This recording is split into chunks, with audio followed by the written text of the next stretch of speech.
paddles, claw, non-claw, you name it. And I'm covering both Xbox and PlayStation controllers, so no matter what you're using, I got you. These are some of the most optimal bounds you find on YouTube because they're designed to minimize the amount of times that you have to take your finger off of the right stick for key actions like jumping, building, editing, sprinting, all that.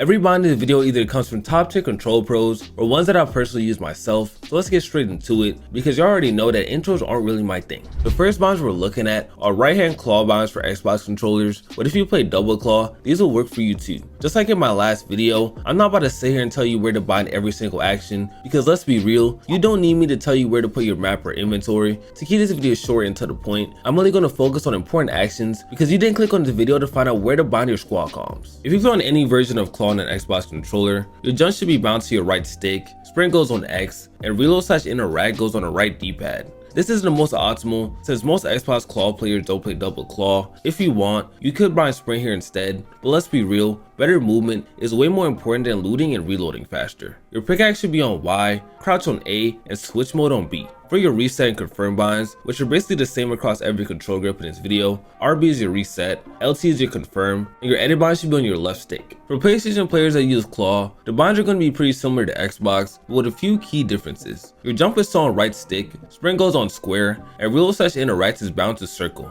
Pickaxe is on triangle, crouch is on X, and switch mode is bound to your left stick. But this is where PlayStation players have a huge advantage. Your edit bind should be in your touchpad, and I'm not gonna lie, Sony really did their big one with this, because having a touchpad is one of the biggest advantages that PlayStation players have over Xbox. If we're using a 2-paddle control on Xbox, whether it's an Elite, Scuff, Power A, or Astro C40, here's the best setup. Bind your jump to the right paddle, so you never have to take your thumb off the right stick, making your movement and mechanics way smoother. Sprint should be on A, reload/interact on Y, pickaxe on X, and your crouch on your right stick. For switch mode, bind it to your left stick so you can save your second paddle for your edit bind. These two are interchangeable. You could have left stick edit and paddle switch mode instead, but I personally like it this way since I've been using left stick switch mode for years and it just feels natural to me. Either way, use what works best for you. For 2-paddle players on PlayStation, whether you're using a DualSense Edge, Scuff, Rage or Wolverine, or any other pro controller, lock in because this part is for you. Bind your jump to your right paddle so you never have to take your thumb off of the right stick. Sprint should be on your touchpad since having sprint on an easily accessible bind will make your movement 10 times better.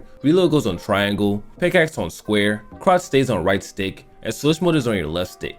Your second paddle should be your edit bind, but like I said earlier, these two binds are interchangeable. I personally prefer left stick switch mode, and I think a lot of you will too, since constantly pressing on the left stick to edit can get uncomfortable pretty fast. The next bind we're looking at for non-claw, non-paddle players using a standard grip, and if this is you, my condolences, because while I'm sure you're cracked, having optimal binds on this grip is damn near impossible since you're forced to take your thumb off the right stick every 2 seconds. But there are still some binds you can use to minimize the struggle. If you're on Xbox, bind jumps to your right stick so you can keep your thumb on it while jumping. Sprint goes on A, reload/interact on the right D-pad. Not optimal, but what can you do? Pickaxe on B, crouch on X, switch mode on Y, and edit on the left stick. For PlayStation players, jump should also be on your right stick, sprint on X, reload/interact on triangle, pickaxe on circle, crouch on square, switch mode on left stick, and edit using the touchpad.